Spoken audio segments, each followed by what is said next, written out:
10వ తేదీ ఏప్రిల్ నెల 2026వ సంవత్సరం. ఈరోజు దేవుని వాగ్దానం. ఇక 7వ అధ్యాయము 7వ వచనము.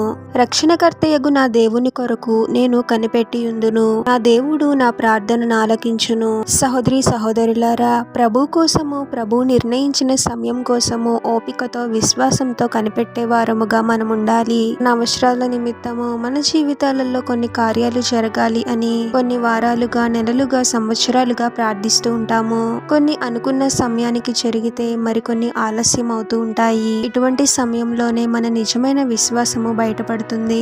ఈ సమయంలో చాలా మంది విశ్వాసాన్ని కోల్పోయి ప్రార్థించడం కూడా మానేస్తూ ఉంటారు. ప్రార్థించడం మానేసి ప్రభువునకు దూరంగా జీవిస్తూ ఉంటారు.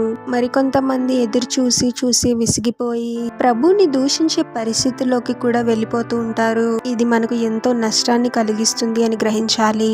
మనం అనుకున్న సమయంలో కార్యాలు జరగకపోయినా మనం అనుకున్న సమయం కంటే ప్రభువు నిర్ణయించిన సమయమే ఎంతో శ్రేష్టమైనది అనే జ్ఞానాన్ని మనం కలిగి ఉండాలి. ఏ సమయంలో మన జీవితంలో ఏ కార్యాన్ని జరిగించాలో ప్రభువునకు తెలుసు.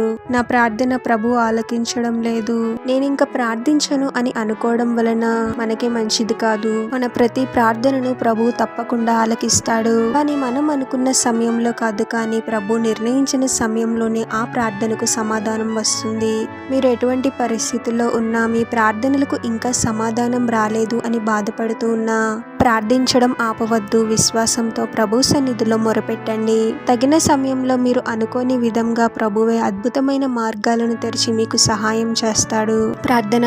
పరిశుద్ధులకు ప్రభువా, మీ పరిశుద్ధమైన నామమునకు తరతరములు యుగయుగములు మహిమ కలుగును గాక. మరొక నూతన దినంలోనికి మమ్మల్ని క్షేమంగా ప్రవేశింపచేసిన దేవా, మీకే స్తోత్రం తండ్రి. మేము అనుకున్నవి అనుకున్న సమయంలో జరగలేదు అని బాధపడి విశ్వాసంలో బలహీనపడే వారముగా మేము ఎప్పుడు ఉండకూడదు తండ్రి. మేము అనుకున్న సమయం కన్నా మీరు నిర్ణయించిన సమయమే ఎంతో శ్రేష్టమైనది అని గ్రహించగలిగే జ్ఞానాన్ని అనుగ్రహించండి ప్రభువా.